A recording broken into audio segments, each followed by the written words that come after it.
Bowser in the Super Mario movie is honestly a perfect example of toxic masculinity. I think he could be rehabilitated if presented in a caring and nurturing way. I feel like if we confront him in a healthy way, I feel like we can legitimately fix this problem with him trying to constantly kidnap Peach and destroy the Mushroom Kingdom. Especially in the movie, I feel like he was misunderstood a lot of the time, and Mario and Luigi just beat the shit out of him for no reason. I feel like he's a tortured soul, you know, like he's writing songs about, you know, his love. You know, he's truly a tortured soul, tortured artist. Maybe he needs a therapist. But yeah, I think Bowser truly deserves a chance to at least reintegrate into society. Hopefully, one day Mario will not stomp on him and curb stomp him till he's barely dead. And hopefully one day we can get a Koopa and Mushroom Kingdom truce. Why'd they put him in a jar, though? Anyway, hey everybody, welcome to the Cosmic Panels weekly pulls for Wednesday, April 12th. Got a lot of number ones, got some books that are wrapping up, some ongoings. So let's jump into it. Lucas, what is your first pick? So my first pick is Batman Incorporated number 7.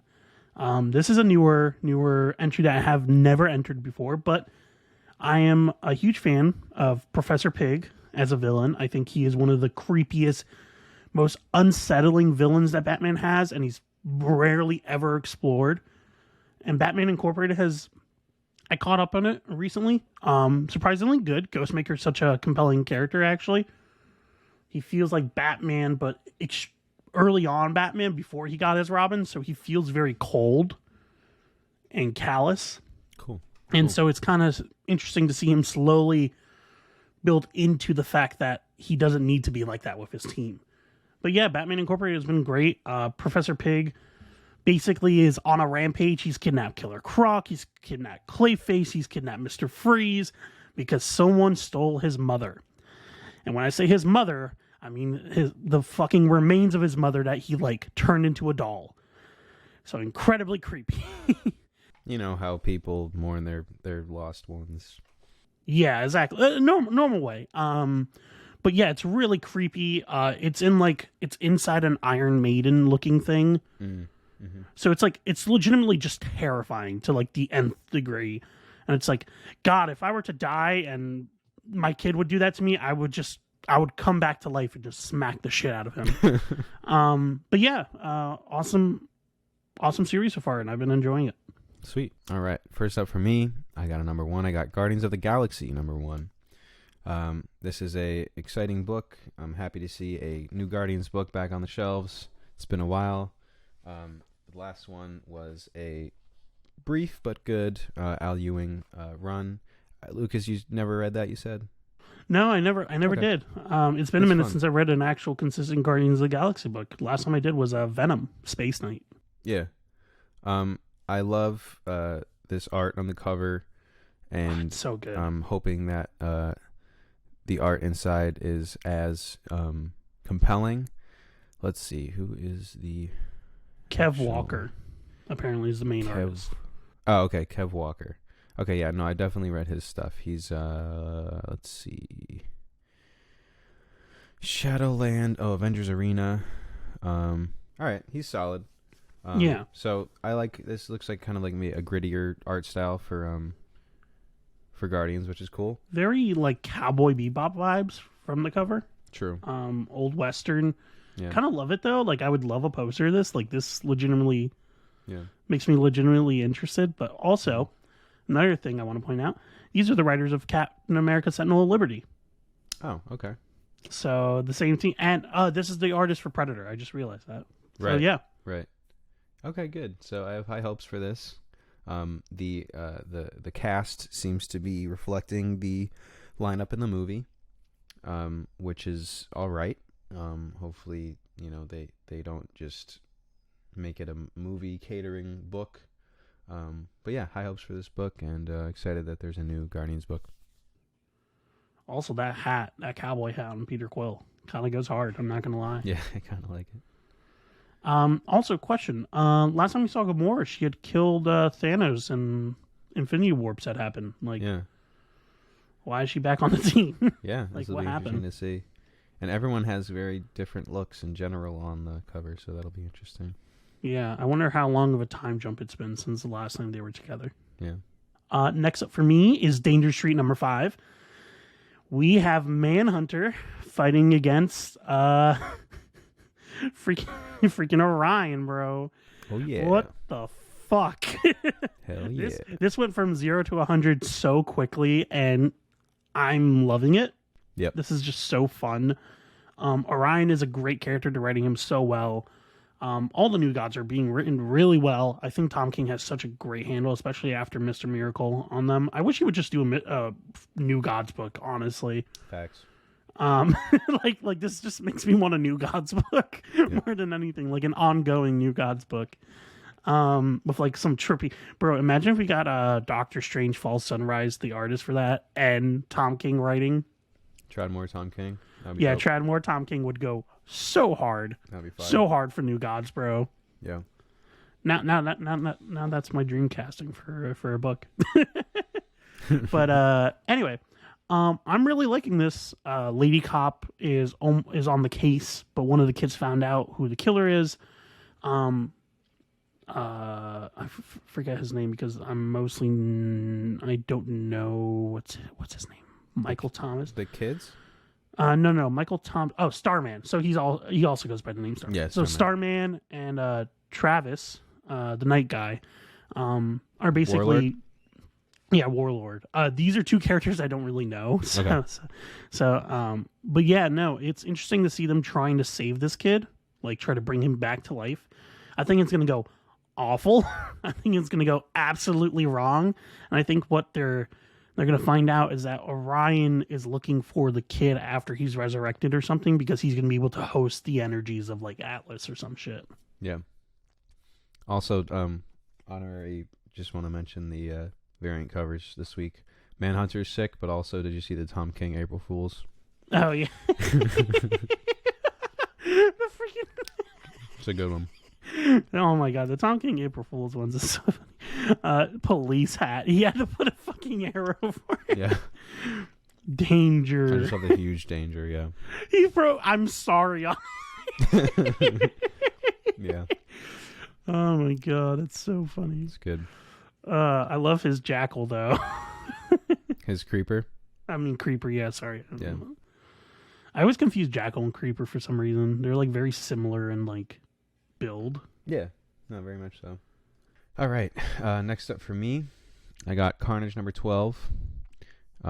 This is ramping up to the Summer of Symbiotes event, or Symbiote Summer, whatever the fuck they're calling it. Well, first it's going to be Carnage Reigns, and then it's going to be Symbiote Summer, whatever. Wait, so we're getting 2 events? I thought it was just 1. I think Summer of Symbiotes is kind of overarching just the name of like this event, and then also all the Venomverse stuff that they're doing. Apparently Ram V got off of Carnage, apparently. Oh, apparently really? apparently he's done with Carnage. Oh, damn. Which is kind of unfortunate because he was so good. That's a weird. lot. Oh, now it's just the Red Goblin guy. Yeah. Which I'm fine with. Don't get me wrong. Cool. But hopefully it's good. Hopefully they prove. Because Ram V has been amazing. Yeah. So yeah, I guess this will kind of be the start of a new arc then. Yeah. But yeah, very excited to see where Carnage is headed. Looks like he's going to be taking on, everyone. But yeah, no, I mean, this exosuit design is pretty interesting. I'm wondering how powerful he is, because we know symbiote dragons are pretty fucking busted. So, and Tony did happen to remove its weakness to sonics and fire. So, very good. Awesome, Tony. Thank you. We love you, Tony. Never stop doing what you're doing. Fucking over everyone. All the time. Literally. Next up for me is 8 Billion Genies. This is the last issue.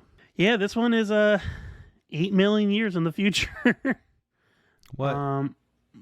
Yeah, or sorry, 8 centuries. 8 centuries. 800. 800, yeah. Damn. I don't know why I said 8 million. I don't think they would be there that long, to be honest. Well, every issue they've been jumping times 8. So like 8 seconds, 8 minutes, 8 days, right, 8 right, months, right. Yeah. 8 years, 80 years. So this is the last issue. I'm really excited.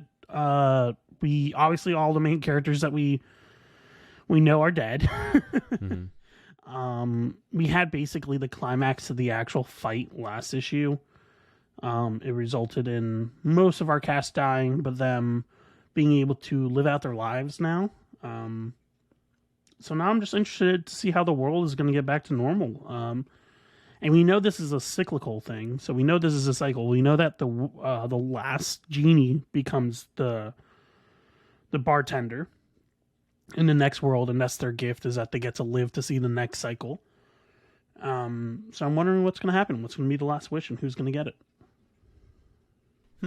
Okay. All right. Next up for me is Storm and the Brotherhood of Mutants #3. This is the final issue of another Sinister mini. This one's going to be interesting. Storm's off the board now, so it's basically just going to be her, Brotherhood. Yeah.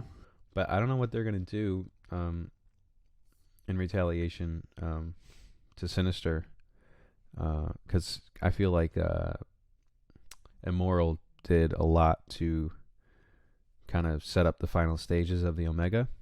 So it's going to be interesting to see what Ewing has planned for this. Yeah, no, definitely. Ewing is an amazing writer that always thinks about the big plans. So I'm wondering, I feel like even with this issue, he's going to be setting up something. Yeah.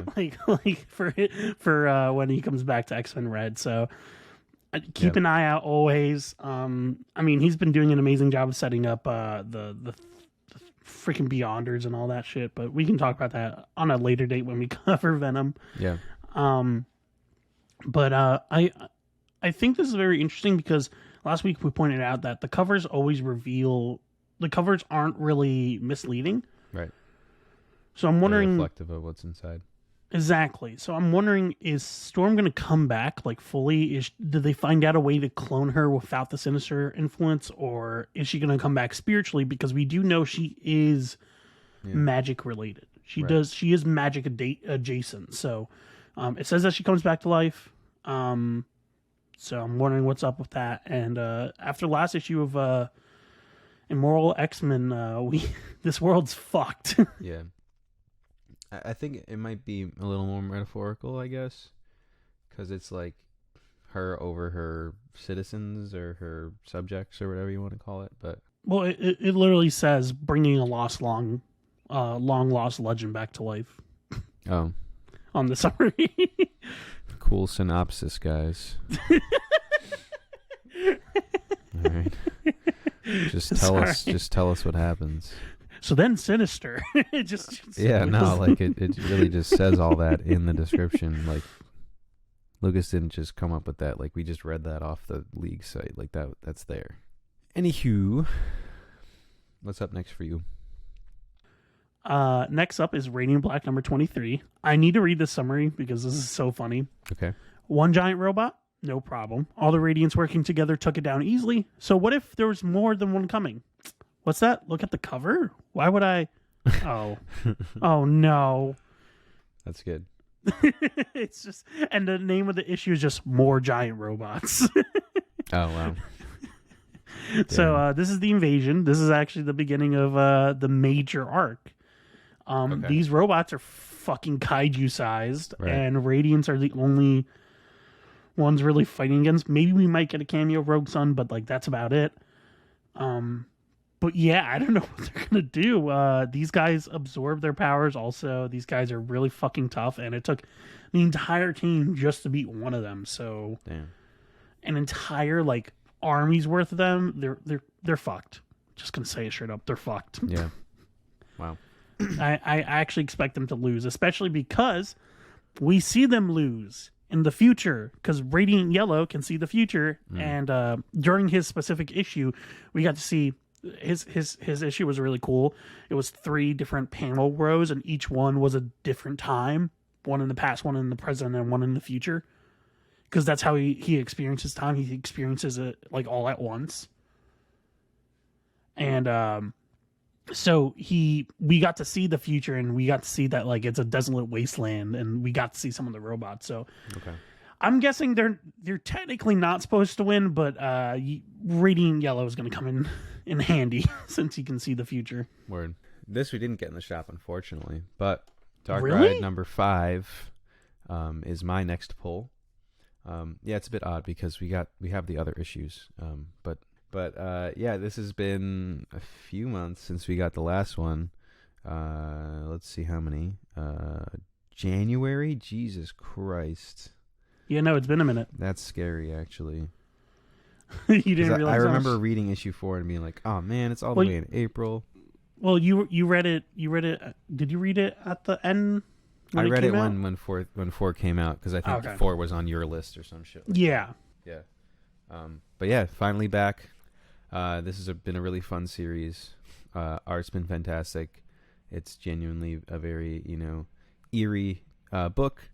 I'm curious and hoping for a little bit more character development in this book, because right now it's sort of just been kind of jump scare end pages, cliffhangers.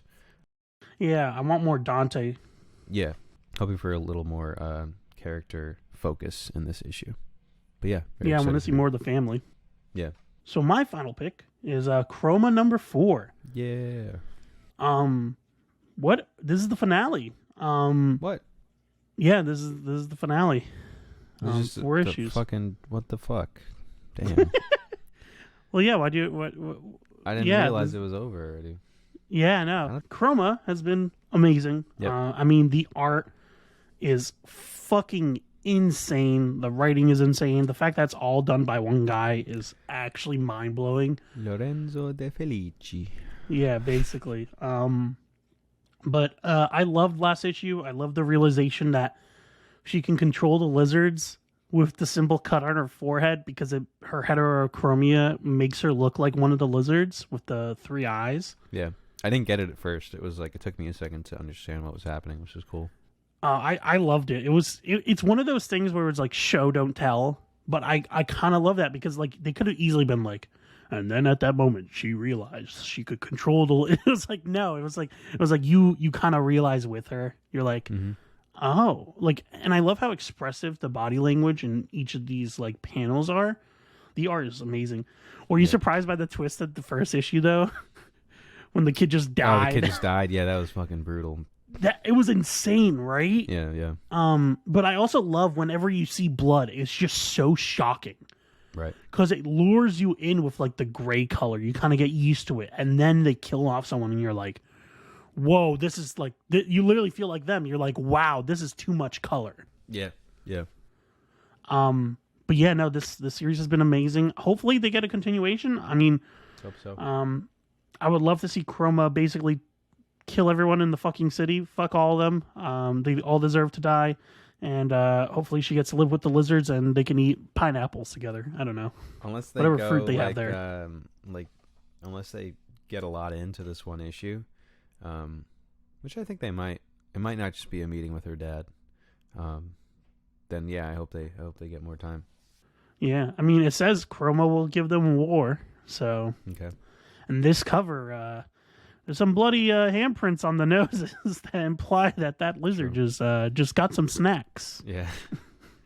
I love So, their designs though. Yeah, no, They're, like, I love the cute, but lizard scary. designs. Yeah, I love how like deadly looking. Also, I love when she's wearing the skeleton. Mm-hmm. Like I just love. I love everything about this comic. Unironically, I think this is probably one of my favorite like recent new series. Yeah. It's a real in a minute. breakout, like new creator hit.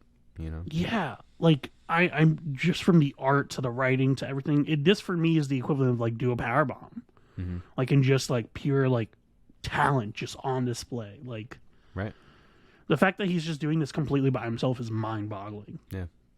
All right. So my final pull is this highly anticipated event for both Lucas and I.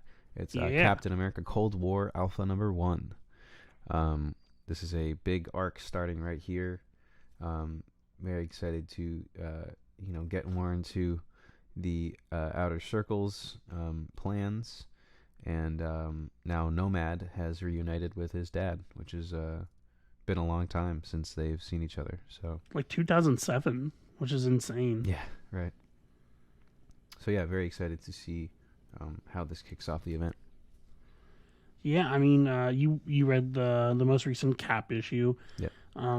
That was amazing. I love the way they handled the ending. I love the way they defeat Power, and I kind of love the ending where it's like we know that Peggy's like kind of working with them, but also against them. We know like all these different pieces are moving, but Yeah.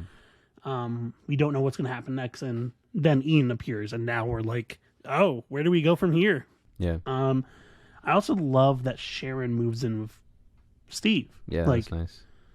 I was like legitimately shocked that happened, but at the same time, I was like, wow, that's really touching. Yeah, it's nice. You know, Cap doesn't usually have time to enjoy relationships like that, or, you know, get that quality time with people. So it's nice to see for him, you know. He's clearly been through a lot. Also, two more things. I want to know what's happening for Redacted. Yeah, I was going to say. I'm really interested to know did Peggy do that to him to get him off the board, or is that just like something that like he needs a certain element or liquid to keep sustaining his body? Like, what's up with him, because he looks rough. I think he went through a lot after the battle, and Peggy just took advantage of that. I don't think she did anything specifically. Like, I thought it was just like he was really fatigued from doing everything. Because she said he's off the board, so I was just like, I kind of thought that like maybe she had something to do with it because It's she possible. said that. You're right. Yeah, it's possible.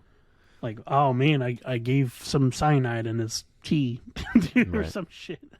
It's cool that they're keeping him a mystery for now. It's kind of something that they're going to probably reveal down the line, like what his, you know, more about him as a person. I also love his fucking nightmare. Was so terrifying, just being a fucking brain in a jar. Like, what the fuck, man? Yeah. Like, actually unironically terrifying. So he must have just been a kid who was, you know, made since birth to be this weapon for them. And yeah, it's pretty scary. Yeah. But the other thing I wanted to bring up was I love the fact that Sharon brought up how many good men have to die for us to win. Right. And she brings up the fact that Roger had to die, and brings up Bucky, is this worth it? And Bucky's hearing and he's crying, and it's like, yeah, wow, yeah, no, is this actually worth it? Mm-hmm. Yeah, Bucky's fucking committing, and he's serious about it. I kind of love it though. I legitimately love Bucky just being like, I know what I have to do. No one else is going to be able to do it. I need to do it. Right.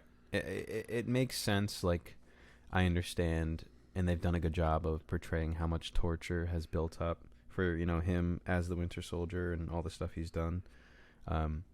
By the way, I also read the Devil's Reign Winter Soldier one shot. Yeah. And that gave me even more context and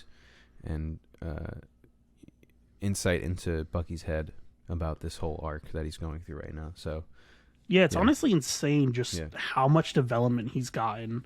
Yeah. I also love the fact that the Outer Circle is the reason why he is the way he is. Yeah. It's a very cool direction for him to go. And yeah, I'm curious what his end goal is here, you know. We always did wonder why the fuck was a kid working with Kappa. This explains it, at least in a way. No, that's true. Other than that, it doesn't make any sense for why like an 18-year-old would be working with Cap as a sidekick. Anyway, this has been the Cosmic Panel, April 12th. Go out and buy comics. Hopefully you guys enjoyed. And next week we will have even more comics. Comics forever. Remember to like, subscribe, support your local comic shop, and read comics. See you guys. Ah!